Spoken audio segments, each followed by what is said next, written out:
couldn't find one. And in 2010, Ms. Banyan became an interior designer. Right now, she's over $100,000 in debt. Meanwhile, plumbers are making a median salary of $49,000 a year. HVAC workers are making a median salary of $44,000 a year. And my favorite, elevator repair workers are making a median salary of $76,000 a year. And all of those jobs are a 20% growth rate at least through 2022. So obviously, something's a little bit off with our current education system.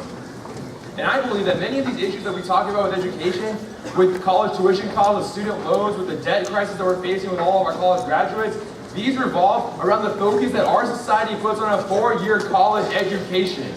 A higher demand for college means that colleges can raise their prices and hike them up, and people will still want to go. This is why the average college graduate has $26,000 of student debt from their loans, which are necessary to go to college.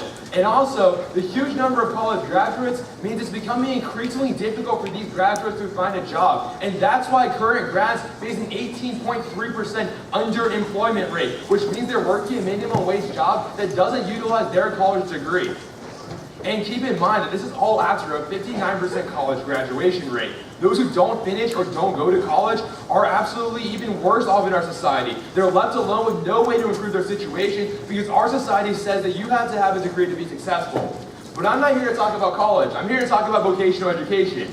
So I say that this kind of education provides a cheaper alternative to a well-paying job. It provides another option to college. And first and foremost, that's going to relieve some stress off of our college education model and alleviate many of these problems we have right now, like raising tuition, raising debt, and student loans. But moreover, this education has some truly huge potential. Only 3/4 of our jobs today only require vocational training. And there's over 2 million open jobs in fields like manufacturing, fields like utilities, fields like mining. But we don't have the people to fill those jobs because even though they only require a vocational degree, nobody wants to get those vocational degrees. So this proposal aims to fix that problem with multiple ways. First, I'm using tax incentives to incentivize companies to not only participate in these programs with high schools, but also to hire out of these programs. And second, this proposal gives money to high schools around the nation to implement their own vocational programs. Delegates, we're running out of the workers that this society needs and this nation needs to function every single day. I believe that vocational is not synonymous with inferior. Thank you all. Please pass this proposal. I yield the rest of my time to my station. Delegate has yielded 1 minute and 10 seconds. Joseph Landoni, Washington State Delegation. Thank you, Madam Chair.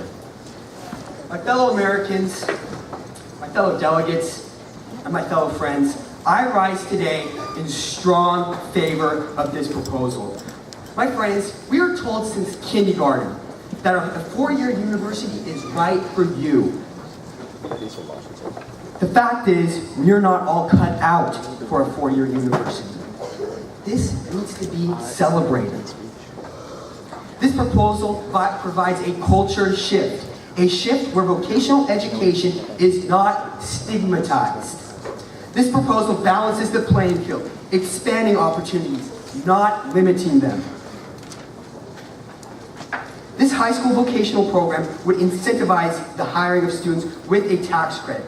Also, this $1.5 billion price tag comes out of the $7.1 billion that the Department of Education already allocates.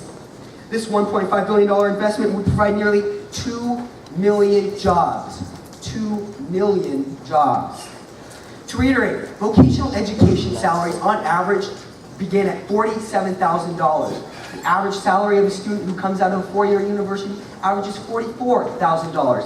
According to the Bureau of Labor and Statistics. Also, our nation, our students, we owe $1.2 trillion in student debt.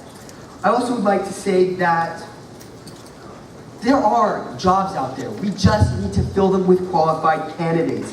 This is expanding horizons. The United States does not limit opportunities, we provide them.